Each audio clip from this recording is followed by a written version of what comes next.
What does it feel like to have FASD?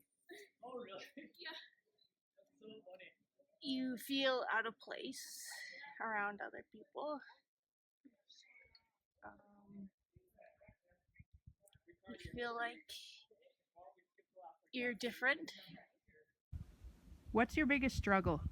My biggest struggle is school and finding friends and relationships. I know one person that I can depend on is myself. What kind of things do you look for in a support worker? I look for a support worker that is positive, uplifting, encouraging, and doesn't judge you. Also, look for a support worker that likes to do the same things that you like to do. Also, always has something different in mind to do to keep it interesting. Do you blame your mom for having FASD? No, because my mom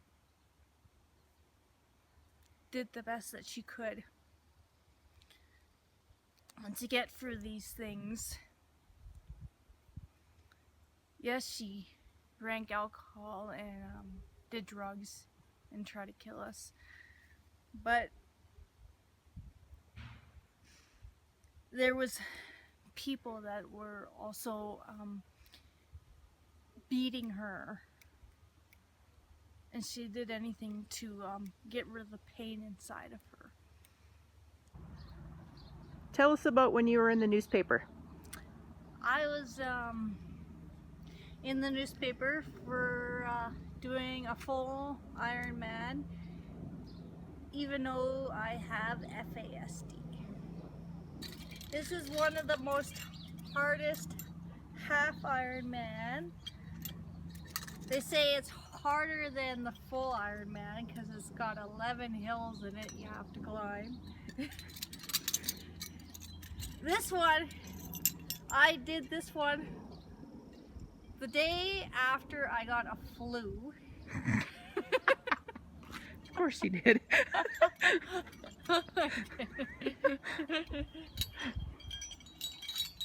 So yeah, this is what I'm most proud of.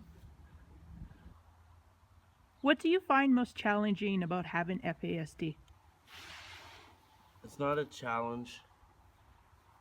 The only challenge is that people don't understand because you learn different, and they don't understand it, and they still try to change it, but they can't change you. You can only change yourself. What was challenging about school? Unable to deal with the noise and movement in a regular classroom. The work was laid out in such a way that it didn't make sense.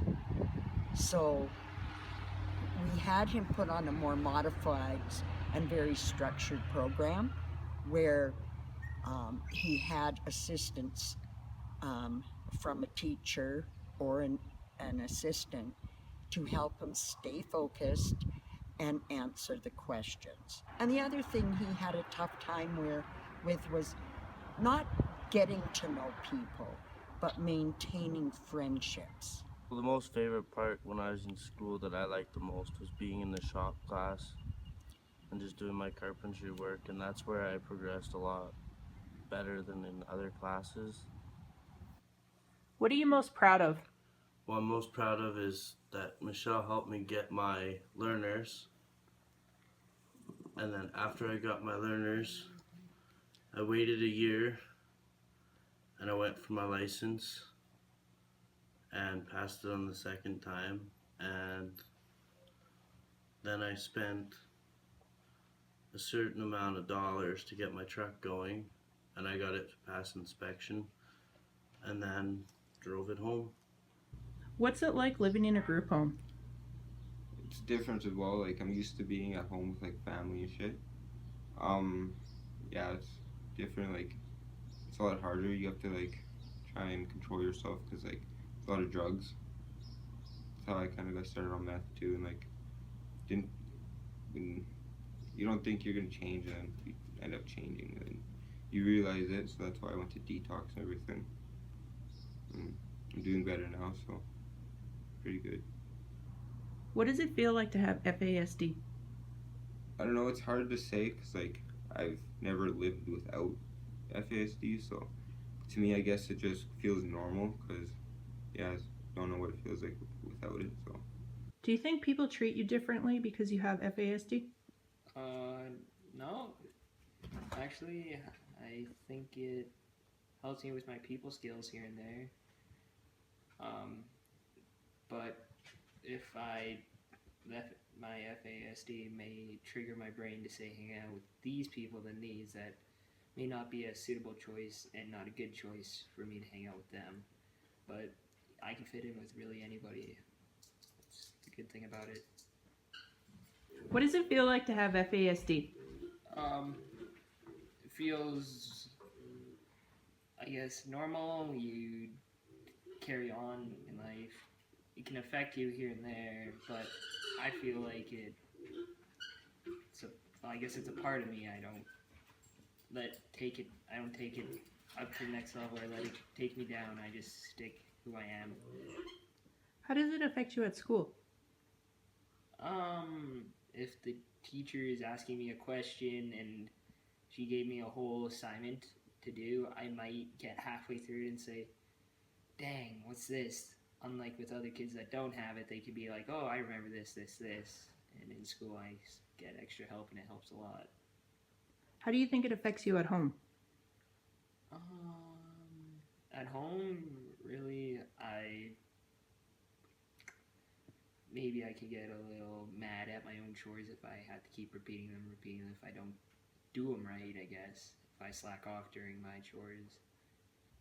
What do you think about support workers? I think they're actually pretty awesome because they try as hard as they can to have a relationship with the person and try to achieve truly helping or assisting this person, unlike mobile phone helpers where they're just on the phone continuously and they're just asking you flat questions. They actually try, and if they do ask you questions, it's actually with meaning and purpose, and they try and help and support you in every possible way. What does it feel like to have FASD? It's like having a label on your head, and it's like it's always there. And if someone knows you have FASD, they see it right there. It's so prominent. What's your advice for someone else with FASD? Don't tell them. Don't tell anyone. It's like, why? Like, you could be somebody that's like everybody else, or you could be that one guy that nobody wants to talk about, or like nobody wants to talk to or look at because they think they're like, what are they gonna do? Yeah, don't tell them. What's it like raising 3 children with FASD? Raising 3 kids with FASD. Well, it looks differently now than it did 6 years ago. 6 years ago, it was chaotic and frustrating and felt like I was losing my mind. Now that I've learned about FASD and I understand FASD, it's better. I'm not going to say easier, but it's better. I had to learn to understand how their brain works. I had to learn that I couldn't fix my kids. I couldn't fix the lying and the stealing and the manipulation and all the things that go along with FASD. I had to learn that I needed to change my thinking.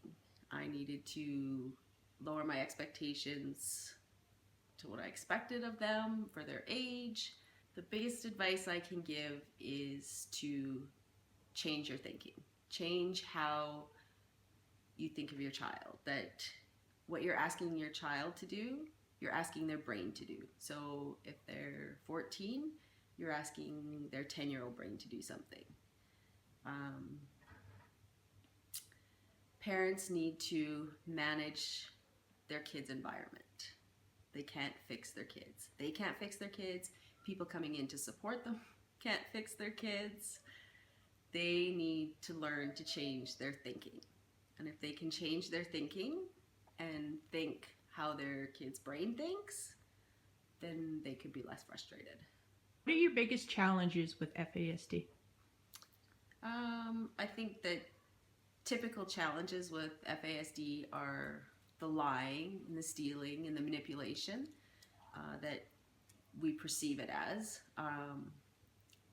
And that's not really what it is with our kids.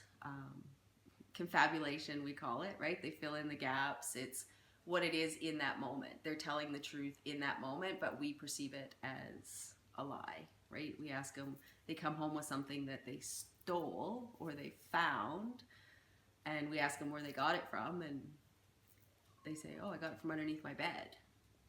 Well, in that moment, they did get it from underneath their bed, but really, they stole it from a store or they took it from somewhere. But the lying and the stealing they're big issues for parents and caregivers and even professionals, because we're all raised with such strong morals and values around lying and stealing that it's really hard to get our head around that these kids don't understand it. They don't understand ownership. They don't understand that they're lying. They don't perceive it as lying. And they don't perceive it as stealing. It's like, I want that. I'm going to take it. What's your advice to someone that's working with someone with FASD? Don't put them in a box. Open up the world for them. Have confidence that they will succeed if you empower them. Challenges, I would say, the stigma. Definitely, when there's that whole stigma around FASD that right away you're broken when you have FASD, and that's not necessarily true at all. And I think it's the attitudes that other people have is the challenge with those who have FASD. It's the other people, and unfortunately they are paying the price for other people's attitude around FASD. You teach FASD youth life skills in a classroom setting. How is that for you? It's actually quite awesome. I have a lot of fun. And there are some challenges. What environmental challenges do you notice?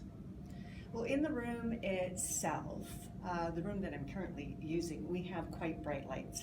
And I know that the lights, they impact the youth's ability to focus because they create agitation with the lights that we do currently have. Yeah. What do you enjoy about working with FASD youth? There's never a dull moment. I actually do have a lot of fun in the classroom, and I really enjoy seeing them come together with some skills, and then as they learn the skills, to apply the skills with one another. It's actually a very cool process. At first in the program, I'm the one correcting, and as we move forward, they become self-correcting. So it's really beautiful to see. What does FASD mean to you? Well, I always think about what a spectrum is, and to me it's not a straight line. It's more like a circle with different areas, like a pie. So someone might have a lot of skills or growth in one area, but then have some need for learning in another area. So I think it's important to remember that everyone is different, and that's a good thing, and helps us to learn from how people are different and how people are the same. I think that stigma causes a lot more problems than FASD does. I think stigma causes problems where people feel that they're all by themselves and that they don't belong and that they feel separate from other people. And I think that's a community problem. I think we could all work on that and make that better. I think that we have to learn better how to welcome people into relationships, because that's where we learn. I think people have to be safe enough to make mistakes. You teach FASD youth life skills in a jail setting. How is that for you? It's very rewarding. It's also different in the sense that we schedule our classes for a certain length of time to deal with the length of comfort and concentration that they can give. I have noticed that in the two settings that we use, the different room, the echoing, and the acoustics matter. So we tend to use a very small room with a group of about 6, And that seems to be very comfortable. I find their concentration is higher in that environment. And we limit it to about an hour and a half. And I find that's a good rhythm for everybody. They're able to concentrate, pay attention, keep involved. Beyond that, I notice that they simply don't pay attention and they need to move. What do you like about working with FASD youth? Their sensitivity and their willingness to learn. And if we really keep focusing it more on relationships, I find that they respond very, very well to that.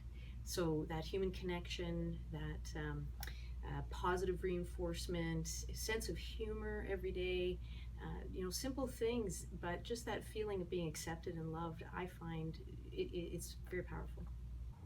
What does FASD mean to you? I think FASD means a lot of different things depending on the context you're looking at it, whether you're looking at it as, for example, as a woman that has bared children and drank during her beginning of her pregnancy before I knew I was pregnant, and how I knew what FASD was, but I wasn't having a planned pregnancy, and then finding out I was pregnant and knowing that I had drank with Lucinda in my growing, right? And then worrying that I had potentially hurt her in some way, because we know that we don't know when and where and how much during a pregnancy that will affect her development and how that works, right? So I think that means a lot to me, and even maybe with what I currently do in working with the moms, it gives me a lot of empathy and understanding around that, and understanding that you're not purposely trying to hurt your child. And I feel grateful that Lucinda's a healthy, happy little girl, but I also remember as her growing up and her having certain issues with controlling her temper and having meltdowns and getting so angry when she was a year old and literally smashing her face off the floor because she couldn't, and giving herself bleeding noses. I remember that, and me always going back to, what if that's my fault? What if I did something because I drank for the first, say, 6 weeks-ish of my pregnancy, right? And I know that's really early, but you just never know, right? FASD is a brain thing. So we need to change our lenses from looking at the individual and their behavior to looking at their brain. Kids do well if they can, and if they are not doing well, it's usually because they are lacking the skills to do well. And so they're not intentionally trying to piss you off or make your life any harder. They just don't, they're lacking the skills to do things in a way that is considered acceptable. So if you can understand the brain and how it works and how FASD affects the brain, and think about the individual that way, instead of just isolating their behavior, the frustration level on your part and as well as on the part of the person with FASD will decrease, and it'll go a long way. Sensory regulation plays a huge part in their everyday lives. So if people who are working with people with FASD can really get a good grasp on what sensory regulation is, and then understand how that specifically applies to the person that they're working with, then a change of lens plus understanding sensory regulation is going to have a huge positive effect on how you and your person are working together. I have had the opportunity of working with individuals with FASD my entire adult life.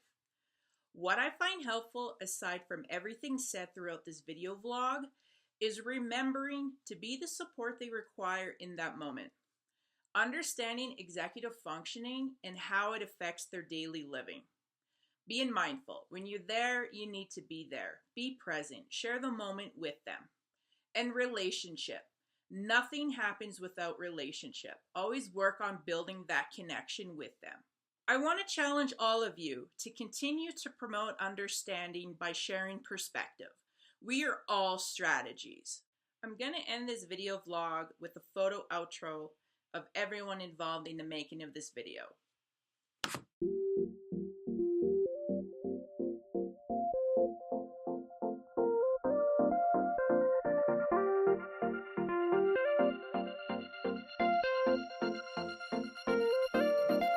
Bye.